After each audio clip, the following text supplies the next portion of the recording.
মৃত্যুর ২৯ বছর পর দেশজুড়ে আবারও আলোচনায় প্রয়াত চিত্রনায়ক সালমান শাহর রহস্যজনক মৃত্যু।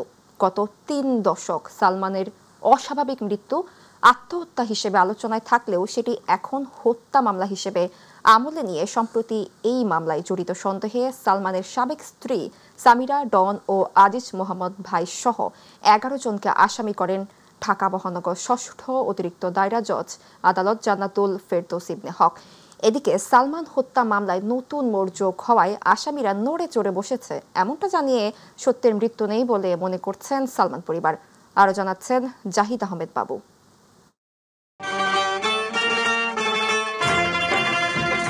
সালমান শাহ বাংলা চলচ্চিত্রের এক উজ্জ্বল নক্ষত্র।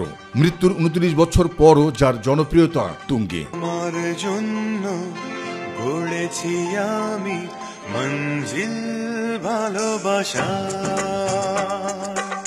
১৯৯৬ সালের ৬ সেপ্টেম্বর এক রহস্যময় মৃত্যু হয় সালমান শাহর।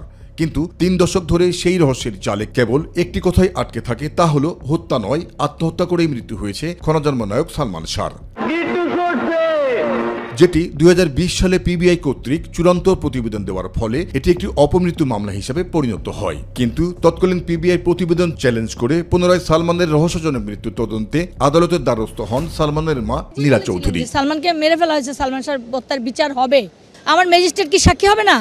আমার ম্যাজিস্ট্রেটকে তো সাক্ষী ডাকা হয় নাই। পরে আদালতে উপস্থাপিত তথ্য উপাত্তের ভিত্তিতে পিবিআই এর প্রতিবেদনে বিভিন্ন জায়গায় ভুল ও অসঙ্গতি থাকায় আদালত এই মর্মে সিদ্ধান্ত নেন যে এটি একটি সুস্পষ্ট হত্যা মামলা। আর সেই ধারাবাহিকতায় চলতি মাসের ২০ তারিখ সালমান পরিবার কর্তৃক দায়েরকৃত রিভিশন দোতরফা শুনানির মাধ্যমে নিষ্পত্তি করে এই রায় দেন আদালত।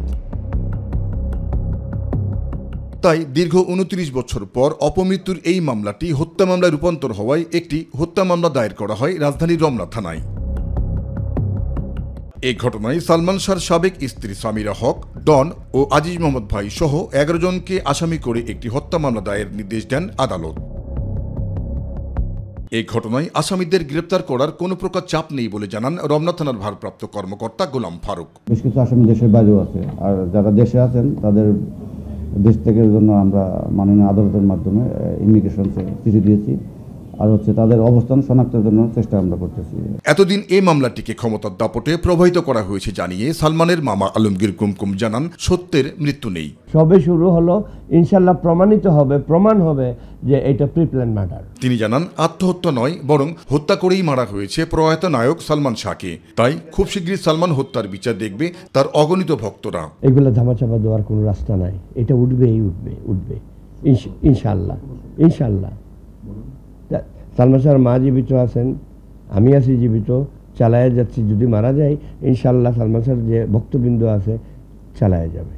এতদিন পর সালমান শাহ আবারও কেন আলোচনায়, এমন প্রশ্নের জবাবে বাদীর আইনজীবীও বললেন, ক্ষমতার দাপটে ঢাকা পড়েছিল হত্যার রহস্য। তাদের রিপোর্টে যে ত্রুটিগুলো ছিল সেটা গত যে ২০ তারিখে যে রায় প্রচার হয়, আদালত প্রচার করেন, আদালত নিজে পড়ে কোথায় ত্রুটি ছিল একদম নির্দিষ্ট করে বলেছেন যে এখানে ত্রুটি আছে, যার কারণে আবার তিনি এই মামলাটাকে এজাহারভুক্ত করতে বললেন এবং তদন্ত করতে বললেন এবং হত্যা মামলায় রূপান্তর করে দিলেন। জানান, ঢাকা মহানগর ষষ্ঠ অতিরিক্ত দায়রা জজ আদালত এটিকে হত্যা মামলা হিসাবে আমলে নেওয়ায় ধীরে ধীরে উন্মোচিত হতে চলেছে কিংবদন্তি নায়ক সালমান শাহ মৃত্যু রহস্য। সংবাদ পাওয়া মাত্র আসামিকে যে কোনো সময় গ্রেপ্তার করতে পারবেন। জাহিদ আহমেদ বাবু, মাই টিভি, ঢাকা।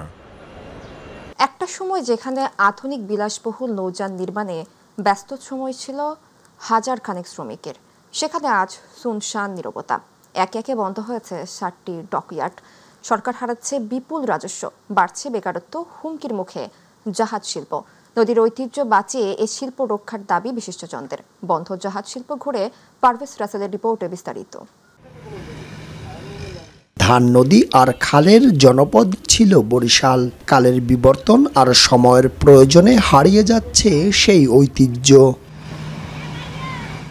এক সময় এই বরিশালেই তৈরি হতো আধুনিক মানের যাত্রী ও পণ্য পরিবহনের নৌযান। তখন ছিল ৬০টি ব্যস্ত ডকইয়ার্ড, কর্মচাঞ্চল্যে মুখর দিনরাত। আজ সেখানে নেমে এসেছে শুনশান নীরবতা। থমকে গেছে কর্মজীবন। উদ্যোগে দিন কাটাচ্ছেন এ সেক্টরের শ্রমিক ও মালিকরা। পদ্মা সেতুর সুফলে নিরবচ্ছিন্ন সড়ক ব্যবস্থায় যেমন সময়ের তাগিদে ছোট হয়েছে নৌপথ, তেমনি ভাটা পড়েছে লঞ্চ ব্যবসায়। শিল্পটি আবার ঘুরে দাঁড়াবে কিনা সে নিয়েই চিন্তিত সংশ্লিষ্টরা। কাজ কাম নাই, টাকা পয়সা নাই, বেকার সমস্যায় আছি। এটা চালু থাকলে আমরা কাজ বাজ করে খাইতে পারতাম, এখন বন্ধ। যাত্রী এখন একটু কম, ডেক যাত্রী মোটামুটি হয়, কেবিন ফাঁকা দেয়। রাজনৈতিক স্থিতিশীলতা ফিরলে আবারও নদীপথ সচল হবে, ফিরে আসবে পুরনো গৌরব মনে করেন বিএনপির নেতারা। লঞ্চ ব্যবসা হিসেবে দেখলে হবে না। লঞ্চটা হচ্ছে একটা অত্যন্ত আধুনিক মানসম্মত একটি যাত্রী পরিবহন। এই যাত্রীরা যদি প্রকৃত সেবা পায় তাহলে লঞ্চ ব্যবসা আবারও ভালোভাবে জমে উঠবে, সেই প্রত্যাশা আমি করি। নদীপথকে ঢেলে সাজানোর জন্য, ডকইয়ার্ডগুলা পুনরায় চালু করার জন্য যে কর্মকাণ্ড করা দরকার, আমার মনে হয় বাংলাদেশ জাতীয়বাদী দল সেই কর্মকাণ্ডগুলো করবেন। সদরঘাটকে যানজট মুক্ত করলে কিছুটা যাত্রী বাড়ার কথা বলেন এই লঞ্চ ব্যবসায়ী। নৌ সেক্টরটা দক্ষিণাঞ্চলের জন্য যেমন একটা ঐতিহ্য, পদ্মা ব্রিজ আমাদের জন্য গৌরব। আমাদের গৌরবও টিকিয়ে রাখতে হবে, আমাদের ঐতিহ্যকে আমাদের নিজ দায়িত্বে টিকিয়ে রাখতে হবে। গুলিস্তান থেকে সদরঘাট পর্যন্ত রাস্তাটা অবশ্যই ওয়াইডেনিং করা, যাতে করে যাত্রীরা স্মুথলি আপনার সদরঘাটে একটু কম সময় চলে আসতে পারে। যাত্রী সেবার ব্রত নিয়ে সম্পূর্ণ বাণিজ্যিকভাবেই আধুনিকতার সকল ছোঁয়ায় নির্মাণ করা হয় এসব নৌযান। নিরবিচ্ছিন্ন সড়ক ব্যবস্থা তাই বদলে গিয়েছে এ অঞ্চল, আর হুমকির মুখে পড়েছে নদীপথ। তাই যে কোনো সময় বন্ধ হতে পারে জাহাজ শিল্প। এ শিল্পকে বাঁচাতে সরকার সহ এগিয়ে আসবে সংশ্লিষ্ট দপ্তর, এ প্রত্যাশাই দক্ষিণ জনপদের মানুষের। পারভেজ রাসেল, মাই টিভি, বরিশাল। আলু সংরক্ষণ করে ব্যাপক লোকসানের মুখে পড়েছেন উৎপাদনে দেশের অন্যতম শীর্ষ জেলা মুন্সিগঞ্জের কৃষক ও ব্যবসায়ীরা। জমিতে উৎপাদন থেকে হিমাগারে সংরক্ষণ পর্যন্ত যে পরিমাণ খরচ হয়েছে তার অর্ধেক দামেও আলু বিক্রি করতে পারছেন না তারা। বাজারে চাহিদা কম থাকায় দিশেহারা কৃষকরা এখন ভবিষ্যৎ নিয়ে উদ্বিগ্ন। প্রতিনিধি শেখ মোহাম্মদ রতনের তথ্যচিত্রে আরও জানাচ্ছেন শামস তাবরিজ উচ্ছ্বাস। মুন্সিগঞ্জ জেলায় গত মৌসুমে 34,758 হেক্টর জমিতে আলুর আবাদ হয়। এতে উৎপাদন হয় 10,82,538 মেট্রিক টন আলু। জেলার 61টি সচল হিমাগারে মোট ধারণ ক্ষমতা প্রায় 5.5 লাখ মেট্রিক টন। স্থায়ীভাবে মাচা পদ্ধতিতে সামান্য পরিমাণ আলু সংরক্ষণ শেষে এবছর 5,23,335 মেট্রিক টন আলু হিমাগারে রেখেছেন প্রান্তিক কৃষক ও ব্যবসায়ীরা। বর্তমানে প্রায় 2,88,000 টন খাওয়ার আলু অবিকৃত অবস্থায় হিমাগারে পড়ে আছে, যা এখন ব্যবসায়ী ও কৃষকদের গলার কাটা। যেই পজিশনে আলু স্টক রয়েছে, এই পজিশনে আলু কিছু বিদেশে রপ্তানি করতে পারত, তাইলে মনে করেন যে আলুর বাজার হয়তো একটু বাড়তে পারত। 28 টাকার আলুটা 12 টাকা থেকে যদি 7 টাকার জায়গা তো পাকা যায় 5 টাকা, তো 1 কেজি আলু পার কেজিতে 23 টাকা লস হয়। আবাদ মৌসুমে বীজ, সার ও কীটনাশকের দাম বেড়ে যাওয়ায় উৎপাদন খরচও বেড়েছে কয়েক গুণ। মাঠ পর্যায়ে প্রতি কেজি আলু উৎপাদন খরচ পড়েছে 17 থেকে 19 টাকা, কিন্তু সংরক্ষণের 5 মাস পর এখন হিমাগারে পাইকারি পর্যায়ে আলু বিক্রি হচ্ছে প্রতি কেজি 10 থেকে 12 টাকায়। এতে মূলধন হারিয়ে দিশেহারা কৃষক ও ব্যবসায়ীরা। আমাদের পুঁজিটা ধরাইতে হইলে এই আলু বিদেশে রপ্তানি করতে হবে বা সাগর ইন্ডিয়া ফালাই দিতে হবে। সরকার যে নির্ধারিত যে রেটটা দিচ্ছে, এই রেটটা যদি বাস্তবায়ন না হয়, কৃষক তো মনে করেন লক্ষ লক্ষ কৃষক মনে করেন অসহায় হয়ে যাবে। সরকারের পক্ষ থেকে হিমাগার পর্যায়ে প্রতি কেজি 22 টাকার আলুর দাম নির্ধারণ করা হলেও বাজারে তার কোনো প্রতিফলন নেই বলে অভিযোগ কৃষকদের। দ্রুত কার্যকর পদক্ষেপ চেয়েছেন তারা। মানুষে খাইবে হলো 1 পা, আছে হলো গিয়া 1 মুঠ। আমাদের 28-30 টাকা আলুর পড়তা, আমরা সেই আলু এখন বিক্রি করছি 12-13 টাকা। পরিস্থিতি উত্তরণে কোনো আশা জাগা নিয়ে বার্তা নেই কৃষি সম্প্রসারণ অধিদপ্তরের।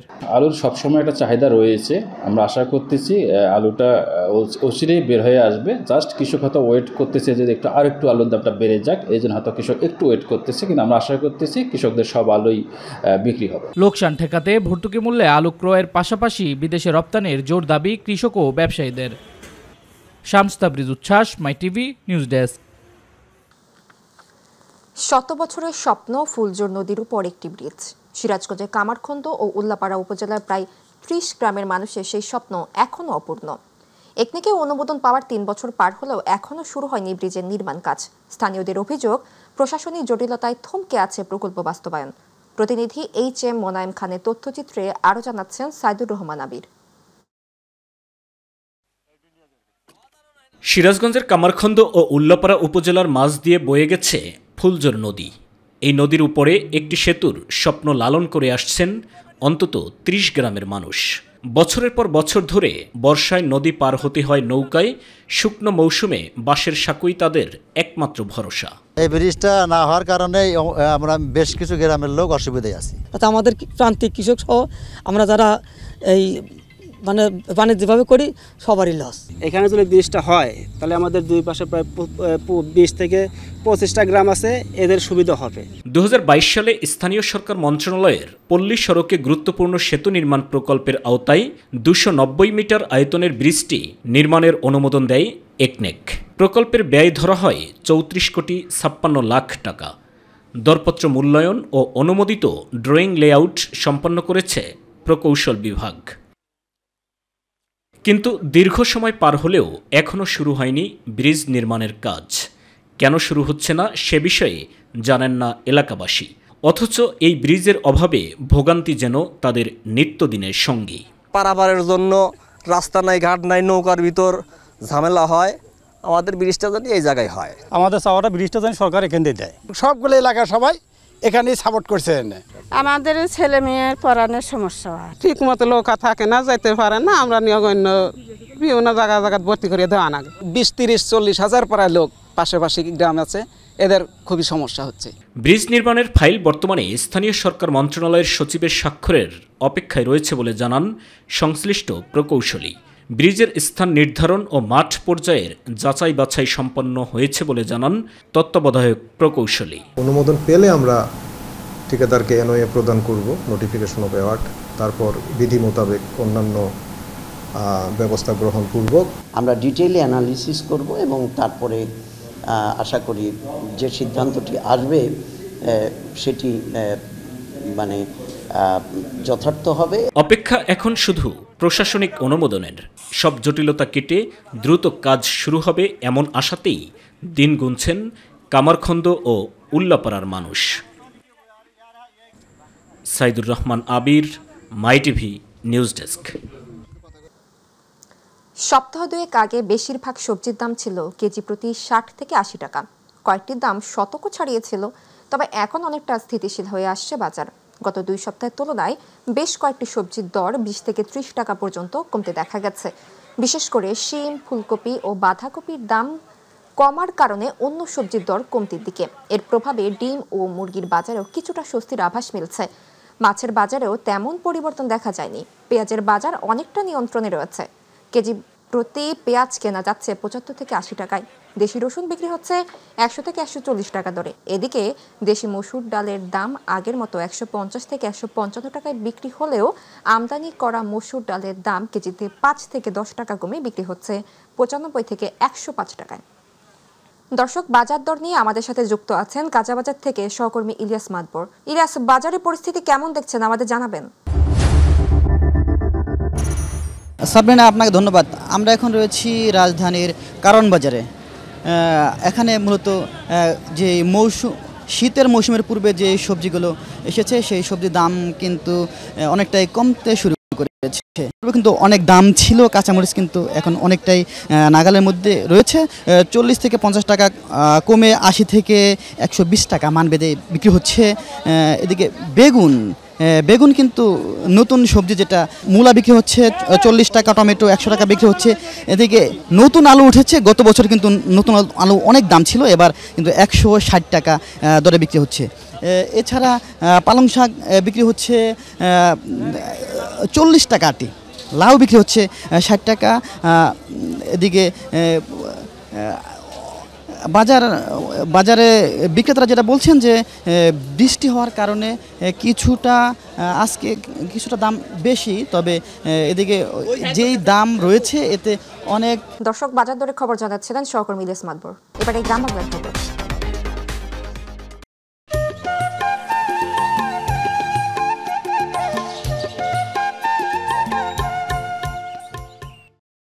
বিএনপির যুগ্ম মহাসচিব শহীদুদ্দিন চৌধুরী আনি বলেছেন, সহশিক্ষা কার্যক্রমে শিক্ষার্থীদের মনোযোগ বাড়াতে হবে অভিভাবকরা নিজ নিজ সন্তানদের ক্ষেত্রে খুব পজিটিভ চিন্তা করতে হবে। এ প্রজন্মের জন্য বই পড়া, কুইজ প্রতিযোগিতা, খেলাধুলা সহ সাংস্কৃতিক অনুষ্ঠানে সম্পৃক্ত থাকা এখন সবচেয়ে বেশি গুরুত্বপূর্ণ। তাহলে নিজেকে প্রতিষ্ঠিত করতে সক্ষম হবে তরুণ প্রজন্ম। বৃহস্পতিবার পাঠাগারে বই পাঠ ও সাহিত্য বিষয়ক কুইজ প্রতিযোগিতার পুরস্কার বিতরণ অনুষ্ঠানে প্রধান অতিথির বক্তব্যে সব কথা বলে দেন। জাতীয় গ্রন্থ কেন্দ্র কর্তৃক লক্ষ্মীপুর টাউন হলে এই আয়োজন করা হয়। এতে সভাপতিত্ব করেন প্রফেসর মাইন উদ্দিন পাঠান। প্রতিযোগিতায় জেলার ৩টি কলেজ সহ মোট ৮টি শিক্ষা প্রতিষ্ঠানের শিক্ষার্থীরা অংশগ্রহণ করে। পুরস্কৃত করা হয়। এখন থেকে করে চলেন, আপনার এইটাকে টার্গেট করেন, তাহলে আমাদের এই ছাত্র ছাত্রী ভাই এবং বোনেরা এরা কিন্তু কোনোভাবেই মিসগাইড তো হবেই না, বরং তাদের নজরটা থাকবে বইয়ের প্রতি, তাদের নজরটা থাকবে ক্লাসের প্রতি, তাদের নজরটা থাকবে খেলাধুলার প্রতি, তাদের নজরটা থাকবে এই যে বই পাঠ এবং উত্তর বা কুইজ প্রতিযোগিতা অংশগ্রহণ করার মধ্য দিয়ে নিজেকে এস্টাবলিশ করা, নিজেকে প্রতিষ্ঠিত করা। আমার বিশ্বাস এটা সম্ভব। ঐক্য কমিশনের প্রতিবেদনে অনেককে সুর ফুটে উঠেছে বলে মন্তব্য করেছেন বিএনপির কেন্দ্রীয় সাংগঠনিক সম্পাদক শামা ওয়াবেদ। বৃহস্পতিবার ফরিদপুরের নগরকান্দায় যুব দলের ৪৭তম প্রতিষ্ঠা বার্ষিকী উপলক্ষে আয়োজিত অনুষ্ঠানে তিনি এসব বলেন। দেশের ছাত্র, যুব ও নারী সমাজ সুষ্ঠু ভোটের অপেক্ষায় আছে। বর্তমানে অন্তর্বর্তীকালীন সরকার ও নির্বাচন কমিশন যদি ভোটের অধিকার নিশ্চিত করতে ব্যর্থ হয়, তবে আন্দোলনে আত্মত্যাগকারী নেতাকর্মীদের রক্ত বৃথা যাবে বলে সতর্ক করেন তিনি। আরও বলেন, গণতন্ত্র পুনরুদ্ধার ও ভোটাধিকার প্রতিষ্ঠায় বিএনপি ও অঙ্গ সংগঠনগুলোকে ঐক্যবদ্ধ হতে হবে। অনুষ্ঠানে কেন্দ্রীয় ও স্থানীয় যুবদল নেতারা উপস্থিত ছিলেন।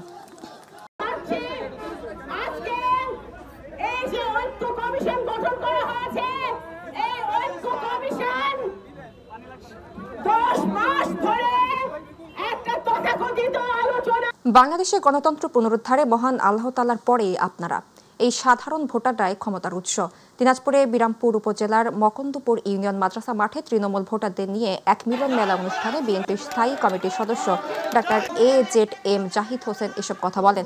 বৃহস্পতিবার মকন্দপুর ইউনিয়ন বিএনপির সাধারণ সম্পাদক ও চেয়ারম্যান আবুল কালাম আজাদের সার্বিক তত্ত্বাবধানে মিলন মেলায় আরও উপস্থিত ছিলেন উপজেলা বিএনপির সভাপতি মিয়া শফিকুল আলম মামুন, সাধারণ সম্পাদক মঞ্জুর এলাহি চৌধুরী রুবেল, পৌর বিএনপির সভাপতি হুমায়ুন কবির, সাধারণ সম্পাদক রেজাউল করিম রেজা সহ আরও অনেকে।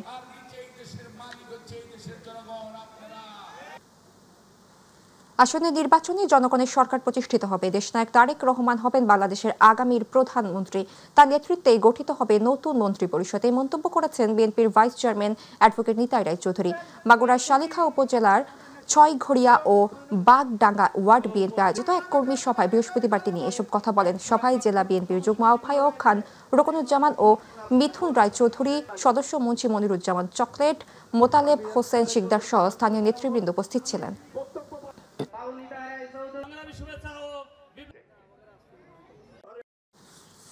রাজশাহী বিশ্ববিদ্যালয়ের শিক্ষার্থীদের অভ্যন্তরীণ যাতায়াত সহজ করতে ই-কার সার্ভিস চালুর উদ্যোগ নিয়েছে রাজশাহী বিশ্ববিদ্যালয় অ্যালুমনাই অ্যাসোসিয়েশন। আগামী ১ মাসের মধ্যে এই সেবা চালু করা হবে বলে জানিয়েছেন রুয়ার সভাপতি ও জামায়াত ইসলামী সহকারী সেক্রেটারি জেনারেল মাওলানা রফিকুল ইসলাম খান। বৃহস্পতিবার বিশ্ববিদ্যালয়ের সিনেট ভবনের সামনে রুয়ার প্রথম কার্যনির্বাহী সভা শেষে সাংবাদিকদের এ তথ্য জানান তিনি। উল্লেখ্য, গত ২৬ জুলাই রাজশাহী বিশ্ববিদ্যালয়ের ৭২ বছরের ইতিহাসে প্রথমবারের মতো রুয়ার নির্বাচন অনুষ্ঠিত হয়। পরবর্তীতে ৩ আগস্ট সিনেট ভবনে আয়োজিত এক অনুষ্ঠানে নবনির্বাচিত কমিটি দায়িত্ব গ্রহণ করে। ওয়াদাবদ্ধ ছিলাম ছাত্রছাত্রীদের কাছে যে আমরা বিশ্ববিদ্যালয়ের ছাত্রছাত্রীদের যাতায়াতের সুবিধার জন্য ই-কারের ব্যবস্থা করব এবং আমরা আশা করি এটা স্বল্প সময়ের মধ্যে আমাদের এই সিদ্ধান্ত বাস্তবায়িত হবে ইনশাআল্লাহ। দীর্ঘদিন পর তারেক রহমানের একান্ত সচিব মিয়া নুরুদ্দিন অপু মৃধার আগমন ও গণসংবর্ধনা উপলক্ষে শরীয়তপুর জেলার গোসাইহাট উপজেলা যুবদলের সাংগঠনিক সম্পাদক মোহাম্মদ বাদল গাজীর নেতৃত্বে প্রায় অর্ধশতাধিক নৌবহর নিয়ে শোডাউন করেছে কোচাইপট্টি ইউনিয়ন যুবদল। হাজার হাজার নেতাকর্মী কোচাইপট্টি ইউনিয়নের বিভিন্ন প্রান্ত থেকে ব্যতিক্রম উদ্যোগ এর মাধ্যমে নদীপথে নৌবহর নিয়ে এই আনন্দ শোভাযাত্রা করা হয়। এ সময় ইউনিয়ন যুবদলের নেতাকর্মীরা বিভিন্ন স্লোগান রাখেন। আগামী সংসদ নির্বাচনে শরীয়তপুর ৩ আসন থেকে এমপি ও মন্ত্রী হয়ে গোসাইহাট উপজেলা সহ কোচাইপট্টি ইউনিয়নের ব্যাপার উন্নয়ন করবেন বলে প্রত্যাশা করেন যুবদল। এ সময় কোচাইপট্টি ইউনিয়ন যুবদলের সভাপতি নাজিমউদ্দিন হাওলাদার ও সাধারণ সম্পাদক আবুল কালাম মৃধা সহ ইউনিয়ন যুবদলের হাজার হাজার নেতাকর্মী উপস্থিত ছিলেন। বিএনপির পরিবারের লোক মানে খুব অসহায় অবস্থায় ছিলাম এই দীর্ঘ 17টা বছর। আজকে এই 17 বছরের এই নেতার আগমন উপলক্ষে আমাদের পিছনের দুঃখ বেদনা সব ভুলে গিয়ে আজকের এই যে হাজার হাজার লোক আসছে এই নেতার এক নজর দেখার জন্য। এই কোথায় সাতপাড়ার থেকে 9 নং ওয়ার্ডের আনাচে কানাচে থেকে জানপুর, উত্তর জানপুর থেকে বেদায়া একদম কুচাইপট্টির দক্ষিণ মাদ্রাসা বাজার পর্যন্ত, আর এদিকে বিমখিল বাজার সাক্ষা পর্যন্ত সমস্ত লোক আজকে নেতার দেখার জন্য হাজার হাজার লোক আইছে। গাজীপুরের টঙ্গী পূর্ব থানাধীন টি এলাকায় বিএনপি রাষ্ট্র কাঠামো মেরামতের 31 দফা লিফলেট বিতরণ কার্যক্রম অনুষ্ঠিত হয়েছে।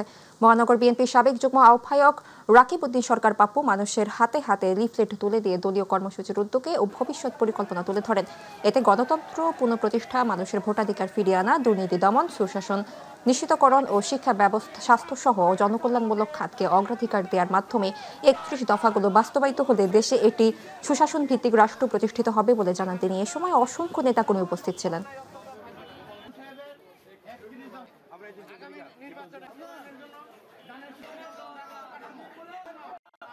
এদেশে শোষণহীন, সন্ত্রাসমুক্ত, মাদকমুক্ত, দুর্নীতিমুক্ত একটি সমাজ প্রতিষ্ঠিত হবে। 31 দফার কর্মসূচি আপনারা সকলে ঘরে ঘরে পৌঁছিয়ে দেবেন, ধানের শীষের পক্ষে ভোট চাবেন। দিনাজপুরের পার্বতীপুরে উপকর কমিশনার কার্যালয়ে ঘুষ বাণিজ্য সহ ব্যাপক অনিয়মের অভিযোগ দীর্ঘদিনের। রিটার্ন দাখিল থেকে শুরু করে সকল কাজে প্রতিটি টেবিলে টাকা ছাড়া মেলে না কোনো সেবা।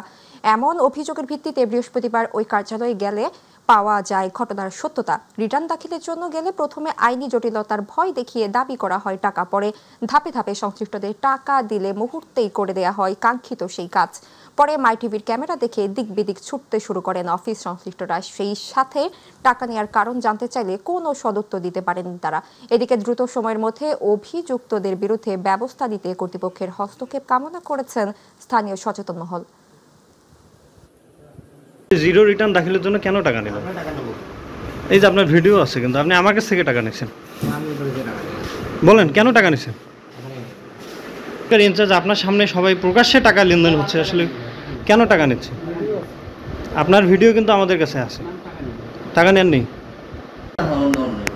আপনার নাম কি? আমি তো আপনার সাথে কোনো কথা বলি না, কথা বলেনি। আপনার নাম কি? বলেন নাম বলতে সমস্যা কি? বলেন নাম বলেন। আপনি কোন দায়িত্বে আছেন? হ্যাঁ, ইন্সপেক্টর। এই যে জিরো রিটার্ন যে দাখিল করতেছে, আমি তো এখানে কোনো কিছু করি না, আমি তো জানি না কিছু। ঝিনাইদহে নদীতে ডুবে 2 শিশুর মৃত্যু হয়েছে। বৃহস্পতিবার সদর উপজেলার রাজনগর গ্রামে এই ঘটনা ঘটে। পুলিশ ও স্থানীয়রা জানায় ওই গ্রামের প্রবাসী তারা মিয়ার 5 বছর বয়সী মেয়ে তাসমিম ও সোহেল মীরের 3.5 বছরের ছেলে আরিয়ান সহ 3 শিশু বাড়ির পাশের নবগঙ্গা নদীতে গোসল করতে যায়। এদের মধ্যে এক শিশু বাড়িতে ফিরলেও আরিয়ান ও তাসমিম ফেরেনি। পরে পরিবারের লোকজন নদীতে গিয়ে খোঁজাখুঁজির এক পর্যায়ে তাদের লাশ উদ্ধার করে। শিশু দুটির মৃত্যুতে এলাকায় শোকের ছায়া নেমে এসেছে। এই ঘটনায় সদর থানার অপমৃত্যু মামলা হয়েছে।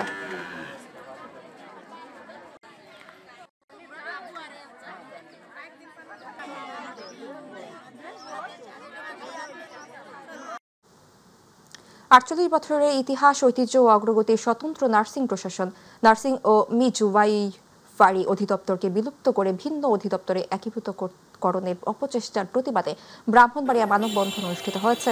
বৃহস্পতিবার ব্রাহ্মণবাড়িয়া প্রেস ক্লাবের সামনে আয়োজিত মানববন্ধনে বাংলাদেশ নার্সেস অ্যাসোসিয়েশন জেলা শাখার সভাপতি কোহিনুর বেগমের সভাপতিত্বে ও সাধারণ সম্পাদক নাসিমা আক্তারের পরিচালনায় বক্তব্য রাখেন সহসভাপতি শেফালী আক্তার। ব্রাহ্মণবাড়িয়া নার্সিং ইনস্টিটিউটের instructor in charge Miron Nahar Begum, nursing supervisor Zakir Hossain সহ আরও অনেকে। মানববন্ধনে সরকারি ও বেসরকারি হাসপাতাল ও উপজেলা স্বাস্থ্য কমপ্লেক্স সহ বিভিন্ন নার্সিং ইনস্টিটিউটের শতাধিক নিবন্ধিত নার্স ও নার্সিং শিক্ষার্থী অংশগ্রহণ করেন।